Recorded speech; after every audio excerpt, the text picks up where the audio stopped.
Manchester United's Michael Carrick has shown us the power of simplicity.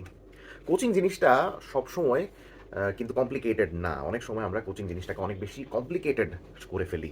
Manchester ইউনাইটেডের সাবেক coach Ruben Amorim যে জিনিসটা করেছিলেন, 3-4-3 ফরমেশন নিয়ে তার অবসেশনটা এমন পর্যায়ে চলে গিয়েছিল যে তিনি তার টোটাল কোচিং প্রসেসটাকে অনেক বেশি কমপ্লিকেটেড করে ফেলেছিলেন, এবং ম্যানচেস্টার ইউনাইটেডের খেলোয়াড়দের পক্ষে ওই কমপ্লিকেটেড কোচিংটা এত অল্প সময়ের মধ্যে গ্রাস্প করা সম্ভব হচ্ছিল না। সো এরকম সিচুয়েশনে আসলে কোচিং প্রসেসটাকে যদি অত বেশি কমপ্লিকেটেড না করে বেসিক এবং সিম্পল কিছু কোচিং স্ট্রাকচারের মধ্যে দলকে নিয়ে যাওয়া যায়, তাহলে কিন্তু অনেক বেনিফিট চলে আসে। And Michael Carrick is doing exactly that. At least Manchester সিটির এগেনস্টে ম্যানচেস্টার ডার্বি দেখে আমার কাছে সেই জিনিসটাই মনে হয়েছে, that Manchester United under Michael Carrick is going back to the basics. এবং আমার কাছে যে জিনিসটা সবসময় মনে হয়, একটা কোচের বা একজন ম্যানেজারের সবচেয়ে বড় শক্তির জায়গা হলো সে তার হাতে থাকা খেলোয়াড়দের সামর্থ্যটাকে কত বেশি ইউটিলাইজ করতে পারছে, তার হাতে থাকা খেলোয়াড়দের স্ট্রেংথ অনুযায়ী কত সুন্দরভাবে তার কৌশলটাকে ঠিকমতো নির্ধারণ করতে পারছে। It is always the players. আমার হাতে যতগুলো খেলোয়াড় রয়েছে সেই খেলোয়াড়দের শক্তিমত্তা এবং স্ট্রেংথ অনুযায়ী আমি যদি ঠিকঠাক একটা সিস্টেম ডেরাইভ করতে পারি, তাহলে কিন্তু আমি সফল একজন কোচ। ম্যানচেস্টার ইউনাইটেডের যে স্কোয়াডটা রয়েছে, আমার কাছে সবসময় মনে হয়েছে এই স্কোয়াডটার সঙ্গে যদি আরও কিছু খেলোয়াড় যুক্ত করা যেত, তাহলে হয়তো বা 3-4-3 ফরমেশনে তাদেরকে ভালো খেলানো যেত। কিন্তু যদি কোনো নতুন খেলোয়াড় সেভাবে না পাওয়া যায়, সেক্ষেত্রে ম্যানচেস্টার ইউনাইটেডের কারেন্ট স্কোয়াড 3-4-3 ফরমেশনের থেকে 4-2-3-1 বা 4-3-3 ফরমেশনে অনেক ভালো খেলতে পারে বলে আমার কাছে মনে হতো। মাইকেল ক্যারিকও সেভাবেই জিনিসটা বুঝতে পেরেছেন বলে আমরা দেখলাম ম্যানচেস্টার সিটির এগেন্স্টে তিনি বেসিক 4-2-3-1 ফরমেশনে তার খেলোয়াড়দের স্ট্রেংথটাকে ম্যাক্সিমাইজ করলেন, এবং এই সঙ্গে ইউনাইটেডের ডিএনএ এবং the Manchester United way, the famous Manchester United ওয়েতে ম্যানচেস্টার ইউনাইটেড যেভাবে খেলে বিশ্বের অন্যতম সেরা ক্লাব হিসেবে প্রতিষ্ঠিত হয়েছে, সেই ইউনাইটেডের নেভার সে ডাই অ্যাটিটিউডটাকে আবারও ইনস্টিল করা শুরু করেছেন বলে আমি বুঝতে পারলাম ম্যানচেস্টার সিটির এগেন্স্টে ম্যাচে। এখন ফরমেশন ওয়াইজ মাইকেল ক্যারিক কিভাবে তার খেলোয়াড়দের স্ট্রেংথকে ম্যাক্সিমাইজ করলেন দেখে নেওয়া যাক। আমার মতে একজন কোচের 50% কাজ তখনই হয়ে যায় যখন তিনি দুটো কাজ ঠিকঠাক মতো করতে পারেন।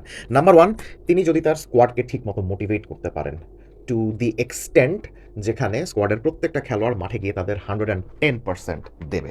তিনি যদি ঠিকঠাক মতো মোটিভেট করতে পারেন, তাহলে তার ম্যাচ জেতার কাজ অনেক সহজ হয়ে যায়। এবং নাম্বার টু, তার হাতে যেই স্কোয়াডটা রয়েছে সেই স্কোয়াডের প্রত্যেকটা খেলোয়াড়ের শক্তির জায়গা কোনটা সেটা ঠিকঠাক মতো বুঝতে পেরে যদি আপনি ওই অনুযায়ী ট্যাকটিক্স একটা নির্বাচন করেন। এই একাদশে খুবই বেসিক 4-2-3-1 ফরমেশনে ম্যানচেস্টার ইউনাইটেড নেমেছিল আজকে, এবং এই একাদশের কিছু বেসিক ইনগ্রেডিয়েন্টস ছিল, যেমন তারা দুজন ফুলব্যাক এমন সিলেক্ট করেছিল যারা কিনা অত বেশি আক্রমণাত্মক ফুলব্যাক নন। ডিয়েগো জালো এবং বাম দিকে লুক শ দুজনে কিন্তু ডিফেন্সিভ মাইন্ডেড ফুলব্যাক, এবং প্রয়োজন না পড়লে সেরকম উপরে গিয়ে কিন্তু বসে থাকেন না। এরপর আসা যাক ডাবল পিভটের ব্যাপারে। একজন প্রপার ডিফেন্সিভ মিডফিল্ডার কাসেমিরোর পাশে কোবি মাইনুকে খেলানো হয়েছে। ম্যানচেস্টার ইউনাইটেডের এই গ্র্যাজুয়েট কিন্তু রুবেন আমোরিমের আন্ডারে তেমন সুযোগ পেতেন না, কিন্তু মাইকেল ক্যারিক এসেই বুঝতে পেরেছেন যে এই মিডফিল্ডারকে যদি ঠিকঠাকভাবে মোটিভেট করা যায় এবং তাকে তার শক্তি অনুযায়ী যদি খেলানো যেতে পারে, তাহলে কিন্তু এসব জোনগুলোতে অনেক এফেক্টিভ ভূমিকা পালন করতে পারেন। স্পেশালি মাইকেল ক্যারিক নিজেও কিন্তু একজন সেন্ট্রাল মিডফিল্ডার ছিলেন, তাই এই সকল পজিশনের নুয়ান্সেস উনি খুব ভালো মতো বুঝতে পারবেন। সো আজকে আমরা ওই জিনিসটাই দেখলাম।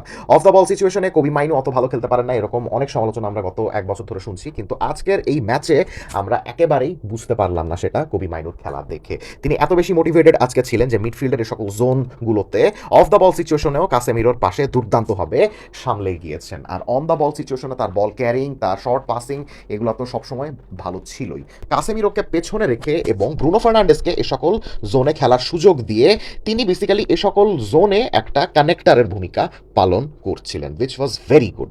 Bruno Fernandes was fantastic as usual, proper captain's performance. উপরে একক স্ট্রাইকারের ভূমিকাতে খেলানো হয়েছিল ব্রায়ান এমবেউমোকে, যিনি কিনা রুবেন আমোরিমের আন্ডারে রাইট ফরওয়ার্ড বা রাইট উইঙ্গারের ভূমিকায় খেলতেন। তিনি আজকে খেলছেন নাম্বার 9-এর ভূমিকাতে, কিন্তু কাগজে কলমে নাম্বার 9 হলেও বেসিক্যালি ইউনাইটেডের খেলা দেখে মনে হয়েছে that they are playing with two false nines.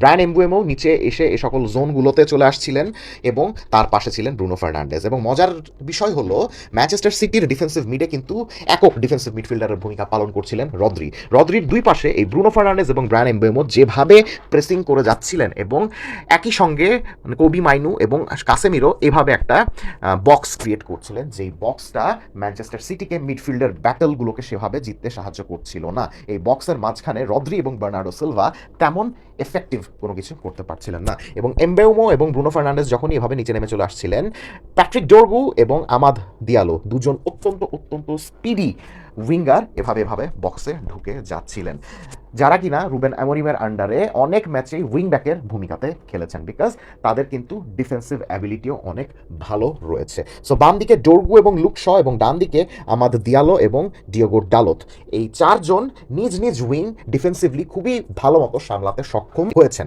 Manchester সিটির দুই উইংয়ে কিন্তু দুজন স্পিড ডিমন কিন্তু ছিলেন, এক উইংয়ে ছিলেন জেরেমি ডকু এবং আরেক উইংয়ে ছিলেন অ্যান্তোইন সেমেনিও, দুজন অত্যন্ত স্পিডি উইঙ্গার। সো ওই স্পিডি উইঙ্গারদেরকে আটকানোর জন্য কিন্তু এরকম ডুয়েল পার্টনারশিপের অনেক বেশি দরকার ছিল, যেটা কিনা ম্যানচেস্টার ইউনাইটেড করে দেখিয়েছে। ম্যানচেস্টার ইউনাইটেডের পায়ে যখন বল ছিল না, তখন তারা এমনভাবে ম্যানচেস্টার সিটিকে প্রেস করেছে যাতে ম্যানচেস্টার সিটি বল সাইড লাইন বরাবর রাখতে বাধ্য হয়। সো অনেক সময় দেখা যাচ্ছিল যে ডোরগুর পাশাপাশি লেফটে এই সকল জোনগুলোতে ব্রায়ান এমবেউমো, কোবি মাইনু এবং লুক শ প্রেস করছিলেন, আর ডান দিকে ওই সকল জোনগুলোতে প্রেস করছিলেন আমাদের দিয়ালো, ব্রুনো ফার্নান্ডেজ, কাসেমিরো এবং ডিয়েগো ডালো। এভাবে দুই সাইডে ম্যানচেস্টার ইউনাইটেডের চারজন খেলোয়াড় এভাবে খুব ভালো মতো প্রেস করছিলেন এবং যে কোনো ডুয়েলস জিতছিলেন।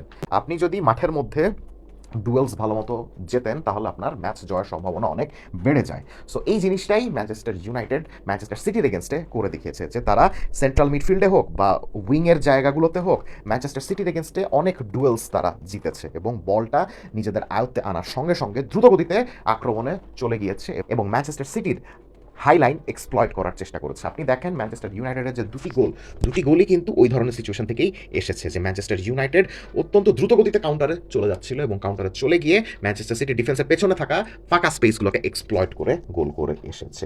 ডোরগুর গোলটাও এভাবেই হয়েছে, এমবেউমের গোলটাও এভাবেই হয়েছে এবং একদম শেষ মোমেন্টে মেসন মাউন্টও অনেকটা সেভাবেই গোল পেয়ে যাচ্ছিলেন, যদিও সেটা লাস্ট মোমেন্টে VAR এর ইন্টারভেনশনে ক্যান্সেল হয়েছে, but the intent was there. So এভাবেই ম্যানচেস্টার ইউনাইটেড খুবই ভালো মতো একটা ম্যাচ জিতলো এবং মাইকেল ক্যারিক দেখিয়ে দিলেন যে আপনি যদি প্রপারলি আপনার প্লেয়ারদের শক্তিমত্তা অনুযায়ী তাদেরকে মাঠের মধ্যে প্লেস করেন তাহলে ম্যাচ জয়ের সম্ভাবনা অনেক বেড়ে যায়।